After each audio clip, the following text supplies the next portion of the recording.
Hello everyone, this is the Modulus 65 from Maximus FPV.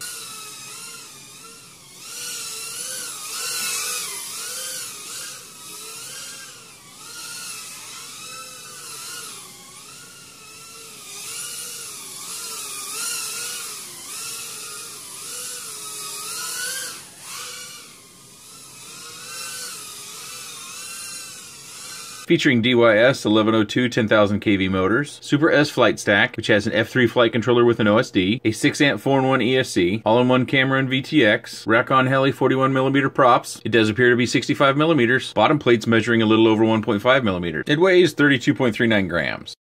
As you may have guessed, with something so small running 41mm props, there's not a whole lot to hear, especially when you get much of a distance away from the camera that I normally use to record the audio, so you guys get an idea of what these things sound like out in flight. That catches people out sometime. How do I get audio? And I don't get audio on the quad.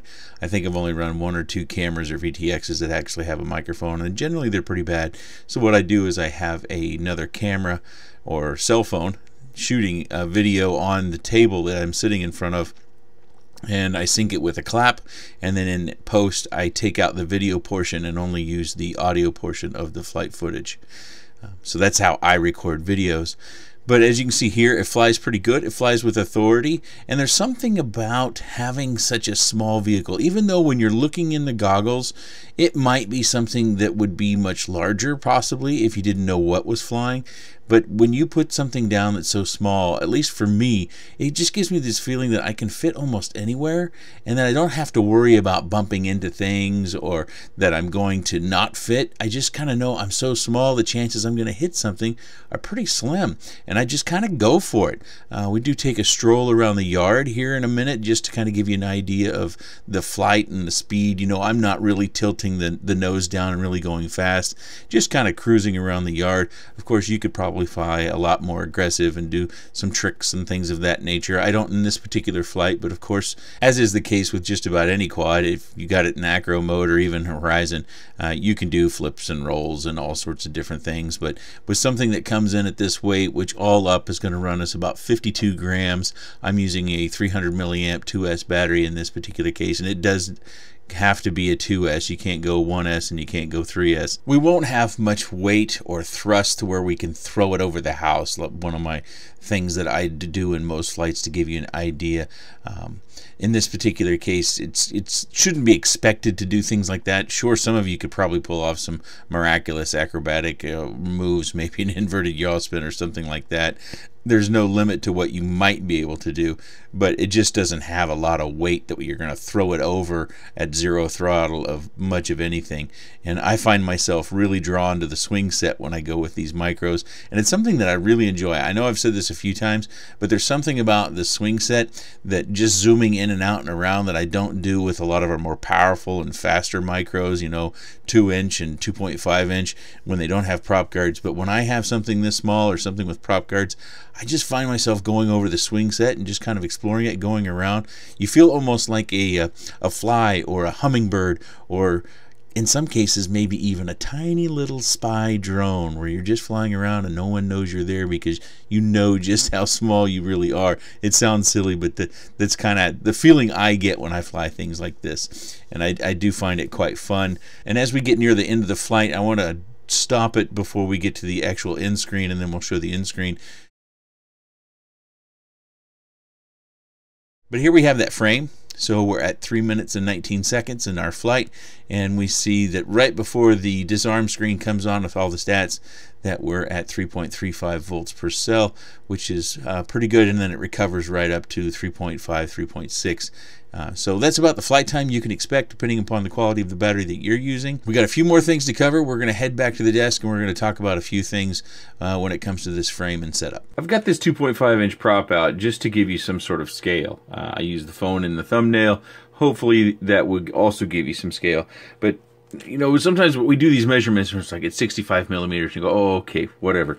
Well, this thing is not much bigger than this prop. If this had a blade, it went straight across, and I lined it up, it's it's not much bigger than the prop, and that is super cool. It's one of the things I really like about Super Micros, is that we can make them so small and we can take them places that we might not feel comfortable taking, even just, you know, a 3-inch or a 110 or something like that. Something this small you can keep in a tiny little box. You could probably print a box of your own, or you can buy one of those tiny whoop boxes and put this right in. It'll fit just fine. I do need to mention before I get started that this is a build. Adam Douglas, Atom Bomb FPV, built this. He has, I think, 2 different Facebook pages. One is more just his FPV page, and he has another one about his build and repair services. And he did build this for me. I've actually had this quite a while, and I've flown it quite a bit, but I've never gotten around to really finishing everything up and doing the review. And I know Maximus is out there probably waiting. I think he's actually on spring break. Wouldn't that be a dirty trick? Launch this video while he's out on spring break.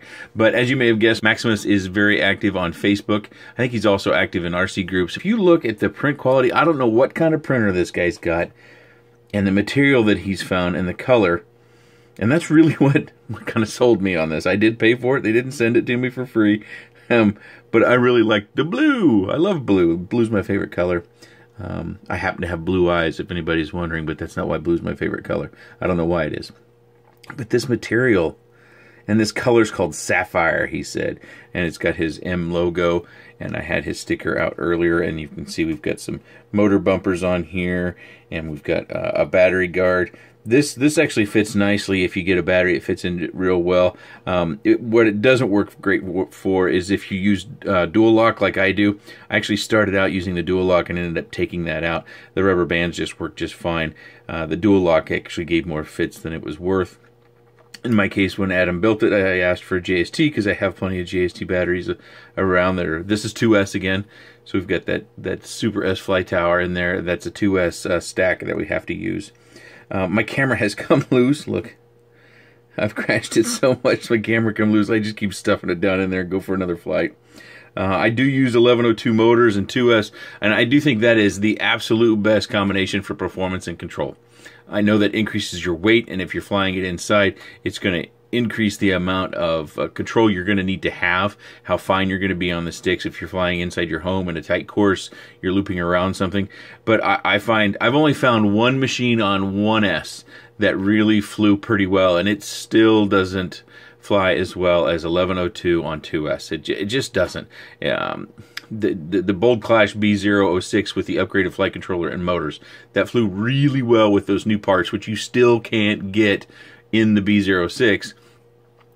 But this is still better. 1102 on 2S is still better. You don't have to use these props. I know why. I know a lot of people won't be a fan of these props because they are expensive. You can use Racer Star props, and they'll fit right on there. I didn't fly with these. Just I like how these sound. Especially when you're in the house and you change direction real quick. It has this almost like a whistling sound. Hopefully you heard that in the video a little bit. I really like that sound. There's something about it. You know, we get affixed on certain little things in life. But so that's why I went to these more expensive props, and I did go through a few of them as I broke blades off. But you can get these Racer Star props, you know, off of Banggood or various other sites. And I do think they'll be more hardy. They may actually give you more control because, especially for indoor flying, because you have 4 blades you work with, you have a little bit fatter paddle. I don't know about the efficiency compared to these 2 different blades because, again, I didn't try this blade. I just flew with the rack-on heli blades. But this will save you a substantial amount of money. I think you get 2 sets of these, and they're about $5, where I think you can get a set of like 10 of these, or 10 sets of these, or 5 sets of these for like $4. They're inexpensive. I'll find them and link them down below. Matter of fact, I'll link all these parts down below. I'll also link Maximus FPV page. He's got a buy no fly option, so you can just go right there. You don't have to ask Adam about building one. You can just click the select options, pick the things that you want. And they also have an option for 70X series motors. So I think we have 703 and 705, maybe a 706 out too. Those are the smaller motors. They're not my favorite. So if my opinion means anything, my favorite is the 1102. I think Adam would probably say the same thing. Maximus didn't actually say what his favorite combination of this was. Adam did also soft mount everything. Well, yeah, down here at the bottom. That was a nice little touch. I didn't expect that. These are little rubber grommets down here, and Adam's built several for me, and while I still continue to build, I like to sometimes outsource a build every once in a while just to see. Sometimes I don't feel like I have time to do all the builds I've got. If you could see what's scattered around out here, I've got 8 builds done and 2 midstream. It's ridiculous. So I outsource sometimes. So you'll also find other options. You can buy a carbon fiber prop guard, which is nice. I did break mine, and then I spoke to Maximus and I suggested, you know, make that a 0.5 millimeter thicker, and I think that would solve the issue. You can see where I put some super glue right here. That's not from a breakage. That was actually from the antenna when I secured that down. As you can see, I've got a little bit of glue right in there, and a little bit of that glue got on here. So that's what you're seeing there. This is where the breakage happened, and it wasn't so severe even with the way I fly in the house that it snapped it. It just cracked it. So I threw some super glue or crazy glue on there, and that took care of it. But I do think he was going to make this a 0.5 mil thicker based upon that recommendation. He did say that this machine isn't necessarily designed to be an indoor flyer. This is just an option that he came up with in case anybody did want to fly it inside. And I think it flies perfectly fine inside. I didn't show a lot of inside flight footage. We've had a lot of furniture movement in and out and around, so I haven't been able to fly as much as I might normally in the house, so I didn't have a full flight. I did fly it outside primarily, and I thought it performed very well. The only limitation that you really see is the same limitation we have with all the machines that use CMOS cameras. There's just no way around having a quad this tiny and not using a CMOS camera. We need to save weight, and that's the best way to go.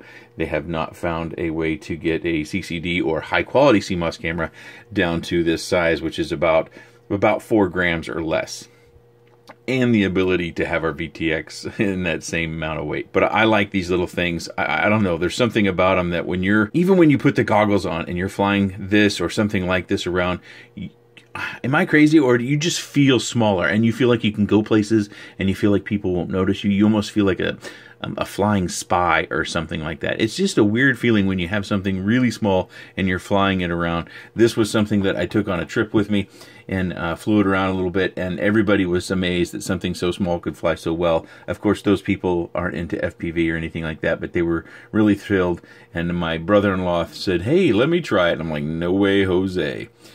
He always thinks he can fly everything. Years ago, he killed my helicopter. So I like it. Maximus, good job. You know, it's a simple frame design. You might be looking at it and going, it's just 4 motors in a pod. Well, yeah, it is. But, you know, Maximus adds quite a bit. You know, we've got that battery pad that I mentioned. We've got these bumpers. We've got a nice camera. And the print quality is, you know, mine always has stringies on it. I always have to clip it. I don't know how he gets it. Oh, there's a stringy. Found one. Can you see that? Maybe get my hand behind it. It's so tiny. Anyways, trying to pick on Maximus and his Modulus 65 here. It is Modulus, spelled M-O-D-U-L-U-S. Not like you might think it's spelled. And I'll link down below and you'll find the stuff. It's a good, fun little flyer. If you've got some 2S batteries, you might want to check it out and have Adam build one. Or I'll link some parts down below. You can buy the parts and build it up yourself if that's something that you like to do. If you have any comments, questions, suggestions, or otherwise, please leave those in the section down below. I appreciate your time. And thanks for watching.